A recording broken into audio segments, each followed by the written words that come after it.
இந்த ஆர்ப்பாட்டத்தை வெகு சிறப்பாக நடத்தி கொண்டிருக்கும் திராவிட முன்னேற்ற கழகத்தின் மாவட்ட ஒன்றிய நகர கழக நிர்வாகிகளே, இதர கூட்டணி கட்சிகளின் நிர்வாகிகளே, அனைவருக்கும் வணக்கம். மத்தியிலே நடைபெற்றுக் கொண்டிருக்கின்ற ஒரு காட்டாட்சி அது தமிழகத்தை எந்தெந்த வகைகளிலே வஞ்சிக்க முடியுமோ அந்தந்த வகைகளிலே வஞ்சிக்கும் வேலையை செய்து வருகிறது. ஆட்சி செய்தால் பிறர் துன்பம் சாப்பிடுங்கள் என்று சொல்லுவார்கள்.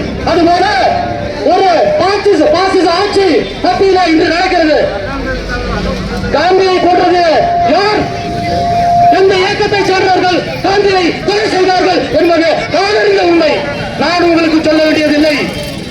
அப்படிப்பட்ட அந்த பாசிச பயங்கரவாதிகள் இன்று தமிழகத்திலே இருக்கின்ற சில தோழிகளிடம் நயவஞ்சக நரிகளுடனும் கூட்டு சேர்த்து கொண்டு தமிழக மக்களின், ஏழை மக்களின், குறிப்பாக பெண்களின் வாழ்வாதாரத்தில் கை வைக்கும் வேலை செய்து கொண்டிருக்கிறார்கள்.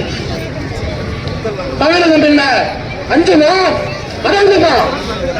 குண்டான் தடிகள் தாக்கிய போதும், குண்டுகள் நெஞ்சை திறந்த போதும், தூக்கு கயிற்றை முத்தமிட்ட தீரனின் மண் இது, பெரியாரின் மண் இது, கலைஞரின் மண் இது.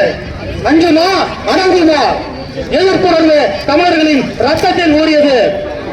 மத்திய அரசு அதற்கு துணை போகும் வஞ்சக அதிமுக அனைவருக்கும் இது ஒரு எச்சரிக்கை. பொதுமக்களே, சிந்தித்து தமிழகத்தின் உரிமையை காப்பாற்றுவதற்காக அடுத்த தேர்தலில் மீண்டும் திமுக கூட்டணியை, நீங்கள் இந்தியா கூட்டணியை ஆட்சியில் அமர வைத்து இந்த செயல்களுக்கெல்லாம் மத்திய அரசுக்கு நீங்கள் எதிர்ப்புணர்வை காட்ட வேண்டும் என்று கேட்டுக்கொண்டு விடைபெறுகிறேன். நன்றி, வணக்கம்.